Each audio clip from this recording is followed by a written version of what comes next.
Makamu wa Rais wa zamani Stephen Kalonzo Musyoka atayako area. After the end of this ceremony, the security agencies led by the Kenya Defence Forces will make announcements through the military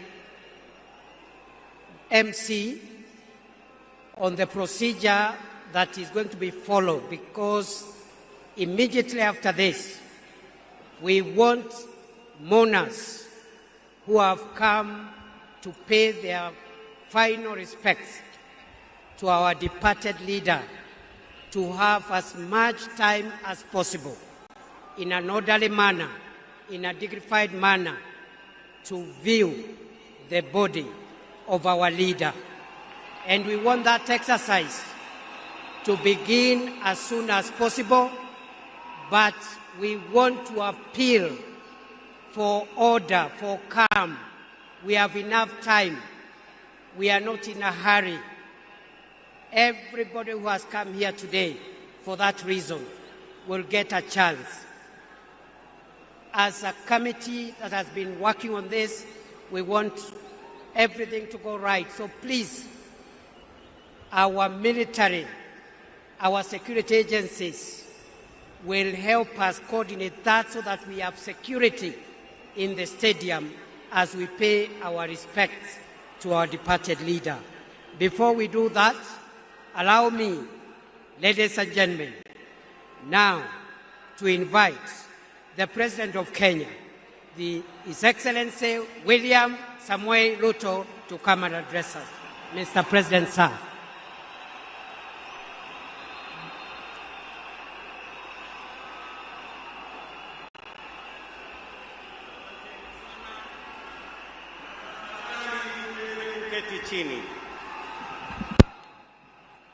Fellow citizens, friends of Kenya from across the world, distinguished guests, ladies and gentlemen, every once in a generation there comes a leader whose impact transcends their moment, whose courage inspires change, and whose vision shapes destinies.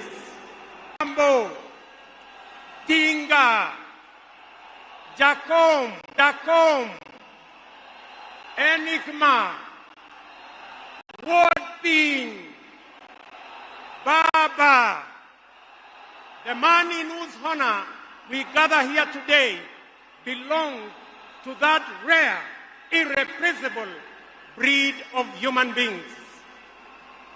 My dear brother Raila Odinga, as we bid you farewell, we do so with the deepest gratitude as a nation and as a people. We grieve your loss. We celebrate your 80 years of presence and also salute you for the great statesman and patriot that you were. To Mama Ida and your children, Rosemary, Raila Jr., and Winnie, as well as the larger Odinga family, led by our elder brother, Senator Dr. Oburu Odinga, please accept the nation's most heartfelt condolences on this immense loss. Kenya stands with you in this moment of sorrow. We share in your inexpressible grief, but we also share in your pride for your husband, your father, your brother, and your kin, who belonged not only to you, but also to us. Thank you for sharing him so generously with us as families and as a nation. Amolo may no longer walk with us, but his spirit lives within every Kenyan and every African. Such was the depth of his influence and impact that even in his absence, his presence endures. Fellow citizens, we gather here today not just to mourn the passing on of Baba, but celebrate his purpose, his vision, and his ideals. He walked among us as a man, but he also charged among us as a movement for change, a movement for justice, and a movement for inclusivity, and a movement for a greater and better Kenya. Allow me, fellow citizens, at this solemn moment to also speak as an ordinary Kenyan, a father, a brother, and a fellow traveler in the journey of our nation's history. I have come a very long way with Baba. When I stood by him with the other Pentagon members at a defining moment in his and our nation's history, I neither knew that one day we would find ourselves on opposite sides, nor could I have imagined that years later he would stand by me, this time to steady the nation and to help anchor my leadership, culminating in the birth of the broad-based government. To you, Baba, I owe you, and I am truly and eternally grateful that our paths crossed and that we shared this journey together. We have been both collaborators and competitors, friends and rivals, but always patriotic Kenyans, united by a dream greater than ourselves, a dream bigger than any partisan divide, a dream of a united motherland called Kenya. As I have reflected on Raila's legacy following his passing, I have entertained no doubt in my mind that history will judge him fairly and kindly, because whenever the nation needed him to rise above self, he always did unreservedly. Whenever Kenya needed reason, he became the voice of reason courageously.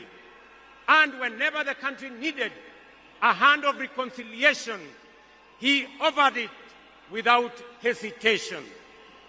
Perhaps one of the greatest lessons he taught us was this: in the noble task of statecraft and nation building, there is room for all of us, competitors and collaborators, rivals and allies, bound together by one higher purpose, the greater good of our republic. Fellow citizens, those who worked closely with the Honorable Raila Amolo Odinga know that he was irrevocably stubborn in his vision for a just, prosperous, and united Kenya, a nation where opportunity belonged to all and justice favors none. In Tinga, Kenya found a reformer, a moral compass, a reconciler. He proved that progress demands both courage and patience, that we must be stubborn on the vision, but agile on the details, adjusting our means, our plans, and our strategies, but never compromising our mission. The gentleman we are bidding farewell today gave more to this country than most will ever. He endured years of imprisonment, exile, and political struggle for not the privilege of power, but for the principle of service. He bore the scars of his struggles with dignity and calm poise, and turned pain and suffering into purpose.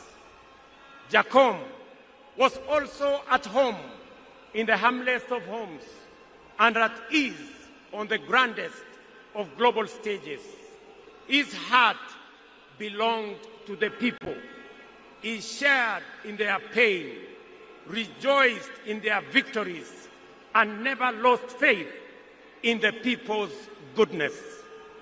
Fellow monarchs, one of the Honorable Raila Odinga's favorite songs was Jamaica, Farewell by Harry Belafonte, a melody of longing and gentle sorrow.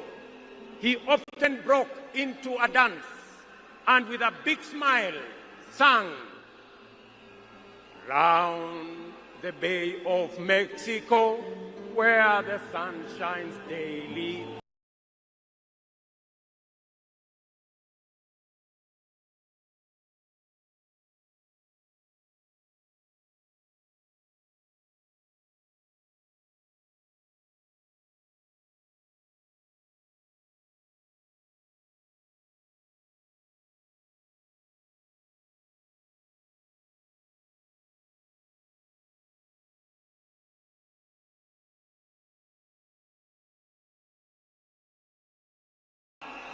Thank you very much. Today, those words ring with profound meaning, significance, and impact. Our elder statesman, the Honorable Raila, is sailing on a ship, not to Jamaica, but to home beyond. He will not be back with us for many a day. He leaves behind many little girls and boys, not in Kingstown, but here in Nairobi, in Kisumu, in Mandera, in Vihiga, in Mombasa, in Kakamega, in Wajir, and in every village and valley across our land. Baba has finished his race. He has kept the faith. He has served his people and humanity. It is our solemn prayer to the Almighty God that the soil of the land which Honorable Raila so tirelessly served shall embrace him with grace, that the nation he sacrificed for shall eternally cherish his memory, and that the people for whom he fought for shall carry his dream forward. Ladies and gentlemen, fellow citizens, when a man of the stature of Baba, a towering patriot, a relentless reformer, a visionary statesman, and a selfless servant of the people departs from among us, when a mighty bongo tree falls among us, we are left in awe of a life so immense in purpose and impact. And in that quiet moment of both boundless gratitude and unfathomable grief, we are rightly bound to ask, from where shall another like him rise? Ladies and gentlemen, there was and there can only be one Raila Amolo Odinga, a man of great courage, a man that made sacrifices, and a man who had a big heart to forgive even when he was wrong. May the Almighty God comfort his family, and may the soul of the Right Honorable Raila Amolo Odinga rest in eternal peace. Asanteni sana, na Mungu atubariki sisi zote, and God bless our great nation. Thank you.